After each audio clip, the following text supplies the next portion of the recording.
샬롬. 오늘 또 주의 은혜가 주의 평강이 여러분 가운데 함께하기를 축복합니다. 오늘 또 주님과 동행하고 말씀과 함께하는 하루의 삶이 되시기를 주의 이름으로 간절히 축원합니다. 오늘 아침 하나님께서 우리에게 허락해 주신 말씀은 출애굽기 4장 1절에서 9절 말씀입니다. 그러나 모세는 이렇게 말씀드렸다. 그들이 저를 믿지 않고 저의 말을 듣지 않고 주님께서는 너에게 나타나지 않으셨다 하면 어찌합니까? 주님께서 그에게 물으셨다. 내가 손에 가지고 있는 것이 무엇이냐? 모세가 대답하였다. 지팡이입니다. 주님께서 말씀하셨다. 그것을 땅에 던져보아라. 모세가 지팡이를 땅에 던지니 그것이 뱀이 되었다. 모세가 그 앞에서 피하니 주님께서 모세에게 말씀하셨다. 너의 손을 내밀어서 그 꼬리를 잡아라. 모세가 손을 내밀어서 꼬리를 잡으니 그것이 그의 손에서 도로 지팡이가 되었다. 주님께서 말씀하셨다. 내가 이렇게 해서 이적을 보여주면 주 너희 조상의 하나님 곧 아브라함의 하나님, 이삭의 하나님, 야곱의 하나님이 너에게 나타난 것을 믿을 것이다. 주님께서 또 그에게 말씀하셨다. 너의 손을 품에 넣어 보아라. 그래서 모세가 손을 품에 넣었다가 꺼내어서 보니 그 손에 악성 피부병이 들어서 마치 흰 눈이 덮인 것 같았다. 주님께서 그의 손을 품에 다시 넣어 보아라 하고 말씀하셨다. 그가 손을 다시 품에 넣었다가 꺼내어서 보니 손에 살이 본래대로 돌아와 있었다. 그들이 내가 하는 말도 믿지 않고 첫 번째 이적의 표징도 받아들이지 않더라도 두 번째 이적의 표징을 받을 것이다. 그들이 이 두 이적을 믿지 않고 너의 말도 믿지 않으면 너는 나일강에서 물을 퍼다가 마른 땅에 부어라. 그러면 나일강에서 떠온 물이 땅에서 피가 될 것이다. 아멘. 모세는 하나님이 맡겨주신 그 사명 너무나도 두려워하고 있습니다. 그래 그는 이렇게 오늘 본문 1절에 말씀하고 있습니다. 그러나 모세는 이렇게 말씀드렸다. 그들이 저를 믿지 않고 저의 말을 듣지 않고 주님께서는 너에게 나타나지 않으셨다 하면 어찌합니까? 이렇게 말해요. 당연하지요. 웬 80노인이 갑자기 와서 하나님께서 나를 너희에게 보내셨다 이렇게 말하면 누가 그걸 이해하겠습니까? 누가 그걸 알아주겠습니까? 그래서 이때 하나님께서 이 사인을 보여주시게 되는데요. 2절 말씀에 보니까 주님께서 그들에게 물으셨다. 내가 손에 가지고 있는 것이 무엇이냐? 모세가 대답하였다. 지팡이입니다. 지금 모세가 가지고 있는 것 아무것도 없어요. 결국 지팡이 하나. 이 지팡이, 이 80노인이 의지할 지팡이, 또 양떼를 이렇게 모는데 필요한 도구이기도 합니다만은 그거 말라빠진 지팡이, 그거 하나 있습니다. 그 이스라엘 백성들을 인도할 어떤 무기도 없고 무슨 힘도 없고 물질도 없고 겨우 지팡이 하나 있습니다. 이렇게 대답을 하고 있습니다. 이때 주님께서 말씀하시죠. 3절 말씀해 보니까 주님께서 말씀하셨다. 그것을 땅에 던져보아라. 모세가 지팡이를 땅에 던지니 그것이 뱀이 되었다. 모세가 그 앞에서 피하니 주님께서 모세에게 말씀하셨다. 너의 손을 내밀어서 그 꼬리를 잡아라. 모세가 손을 내밀어 꼬리를 잡으니 그것이 그의 손에서 도로 지팡이가 되었다. 말씀합니다. 뭐 잘 아는 내용이죠. 모세가 하나님께서 지팡이 던지라 말씀하시니까 던졌더니 뱀이 됐고 꼬리를 잡으라 그랬더니 도로 지팡이가 되었다. 뭐 잘 아는 내용이에요. 그 다음 내용도 여러분 잘 아시죠? 주님께서 이렇게 말씀하십니다. 5절 말씀에 내가 이렇게 해서 이적을 보여주면 주 너희 조상의 하나님 곧 아브라함의 하나님, 이삭의 하나님, 야곱의 하나님이 너에게 나타날 것을 믿을 것이다. 이렇게 말씀하고는 또 다른 명령을 하게 되지요. 6절 말씀에 보니까 주님께서 또 그에게 말씀하셨다. 너의 손을 품에 넣어 보아라. 그래서 모세가 손을 품에 넣었다가 꺼내어서 보니 그 손이 악성 피부병이 들어서 마치 흰 눈이 덮인 것 같았다. 주님께서 너의 손을 품에 다시 넣어 보아라 하고 말씀하셨다. 그가 손을 다시 품에 넣었다가 꺼내어 보니 손의 살이 본래대로 돌아와 있었다. 그들이 내게 하는 말도 믿지 않고 첫 번째 이적의 표징도 받아들이지 않더라도 두 번째 이적의 표정은 믿을 것이다. 이렇게 말해요. 잘 알지요. 모세가 손을 명령대로 품에 넣었더니 악성 피부병 또는 이것을 나병이라고 번역하고 있습니다마는 그렇게 됐다가 다시 넣으니까 온전케 됐다. 그런 말씀이에요. 그리고 또 세 번째 말씀하시죠. 9절에 그들이 이 두 이적도 믿지 않고 너의 말도 믿지 않으면 너는 나일강에서 물을 퍼다가 마른 땅에 부어라. 그러면 나일강에서 퍼온 물이 마른 땅에서 피가 될 것이다. 이렇게 말씀합니다. 도대체 이 세 가지 기적을 보여주면서 하나님은 모세에게 뭘 말씀하시려는 것일까? 아니, 오늘 우리에게 이 세 가지 기적은 어떤 의미, 우리에게 뭘 말씀하시려는 것일까? 이 음성을 듣는 것이 참 중요한데요. 오늘 본문을 보면서 많은 해석을 할 수 있지만은 첫 번째 우리가 깨달을 수 있는 게 있어요. 그것은 순종 속에 기적이 있다 하는 거예요. 다시 말하면 순종하는 사람에게 기적은 보여지게 된다 하는 거예요. 그러니까 모세는 손에 든 지팡이를 던지라고 했더니 던졌더니 지팡이가 뱀이 됩니다. 깜짝 놀라서 이걸 피했죠. 근데 꼬리를 잡으라 하시니 또 꼬리를 잡으라는 대로 잡았더니 도로 지팡이가 됩니다.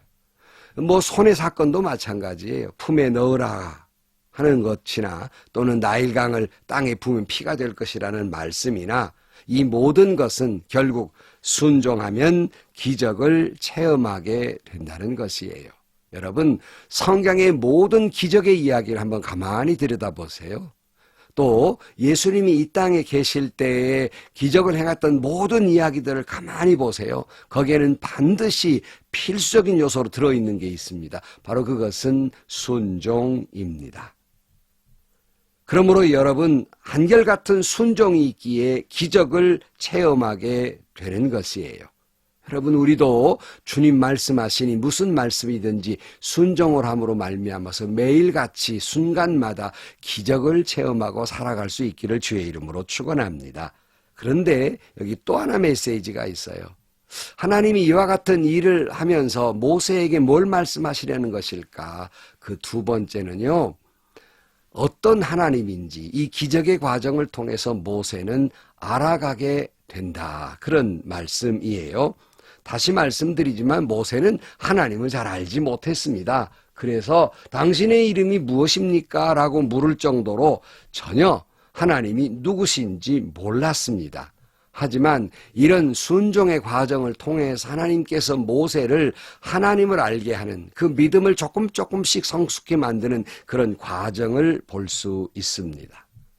아주 기초적인 말입니다만은 여러 번 말씀드렸습니다만 우리 믿는 사람은요, 알았기 때문에 순종하는 것이 아니라 순종하기 때문에 알게 된다는 거예요. 그러니까 세상 이치와는 전혀 반대지요. 우리는 알아야 증명이 되고서야 내가 믿어지게 되고 그걸 순종하게 되지만 신앙은 순종해야 알게 되고 순종해야 하나님을 체험하게 된다는 말씀입니다. 현대인들의 습관은 뭐예요? 과학적인 논리죠. 내 두 눈으로 똑똑히 봐야 되고 내 손으로 만져줘야 되고 내 이성적 그런 머리로서 이해되어야만 믿어지고 순종하지만 믿음의 길은 정반대예요. 보지 않고 믿는 것이 더 복된 것이에요. 만지기 전에 믿으면 만져지게 되는 것이에요. 이해가 되지 않지만 믿으면 그것이 이해가 되는 것이에요. 한 가지 예로 말씀을 드리면 여러분, 성경 중에 이해 못할 것 중에 뭐냐면 내 원수를 사랑하라예요. 도대체가 원수를 어떻게 사랑한단 말입니까? 기본적인 인간의 이성적인 것이나 본능적인 것이나 이론적으로는 이건 도무지 믿을 수도 없고 순종할 수도 없고 동의할 수도 없는 일이지만 주님 말씀하시니까 그냥 원수를 사랑한다는 그 의미를 모르지만 순종하고 나니까 그 의미가 무엇인지, 그러면 어떤 결과가 오는 것인지, 왜 그렇게 해야만 하는 것인지를 이해하게 된다는 말씀입니다. 다시 말씀드립니다. 하나님 말씀을 순종할 때 하나님을 알게 되고 하나님을 체험하게 되고 하나님을 느끼게 됩니다. 어떤 하나님이요? 온 우주 만물을 창조하시고 운행하시는 주관하시는 하나님을 알게 됩니다. 사실 여러분, 이 뱀이라고 하는 것은 당시 이집트 왕들은 그 상징으로 여겼습니다. 그래서 왕관에도 여러분 옛날 그림들을 보면, 이 이집트 그림들 보면은, 미라에 나오는 그림들 보면 이 뱀의 형상이 있는 거죠. 그래서 사실은 이집트 왕을 상징해요. 그 지팡이가 왕을 상징하는 뱀이 되기도 하고, 뱀이 또 잡으니까 지팡이가 되기도 하고, 이 말씀 속에서 이 왕권, 이집트의 왕권도 하나님이 이렇게 저렇게 하실 수 있다는 상징적인 의미로 해석이 되기도 합니다. 또 나일강이 핏빛이 되었다는 말씀도 당시 이집트 사람들은 나일강을 신처럼 섬겼어요. 그런데 그 신처럼 섬기는 걸 하나님이 한순간에 그저 핏빛으로 만들어버려요. 그러니까 당시에 섬겼던 많은 신들 하나님께서 그거 정도야 피로 물들게 만들 수도 있다고 하는 이런 상징적 의미가 있기도 합니다. 뿐만 아니에요. 여기 품에 넣자마자 나병이 되었다고 말씀드렸잖아요. 당시에 이스라엘 백성의 입장에서 보면 마치 지금이나 참 불치의 병 가운데 하나입니다만, 요즘은 약이 많이 발달해서 잘 치료가 된다고 해요. 그러나 얼마 전까지 그 불치의 병 아닙니까? 그러니까 사실은 이스라엘이 당하는 고통은 마치 불치의 병 같은 고통스러운 만신창이가 되었던 이스라엘이지만, 하나님께서 하신다면 그것을 고쳐놓을 수도 있는 거예요. 하얀 피부처럼 곱게 낫게 해주실 수 있다는 말씀입니다. 이 모든 것을 통해 하나님이 뭘 말씀하고 있어요? 우리가 아무리 만신창이 같은 고통스러운 인생이라 할지라도 하나님의 말씀에 순종하노라면 하나님은 하얀 피부색같이 온전하고 아름답게 고쳐놓을 수 있다는 말씀입니다. 사랑하는 성도 여러분, 여러분의 인생이 이지러졌습니까? 만신창이 됐습니까? 하나님은 하실 수 있습니다. 어떻게? 여러분이 순종하시면 하나님은 그 과정을 통해서 하나님 고운 피부와 같이 여러분의 인생을 아름답게 온전하게 귀하게 만들어 주실 것입니다. 여러분, 아무리 그래도 내가 가지고 있는 능력은 여기 말라 비틀어진 노인이 의지하는 지팡이 이거 하나밖에 없다고 여겨주십니까? 그러나 여러분, 하나님은 그것을 가지고도 능력의 기적을 나타내 보여주시는 겁니다. 더 이상 모세처럼 하나님이신 사명을 그저 이런저런 핑계를 대지 마시기를 바랍니다. 그런 우리에게 주님 오늘 또 물으십니다. 내 손에 든 것이 무엇이냐?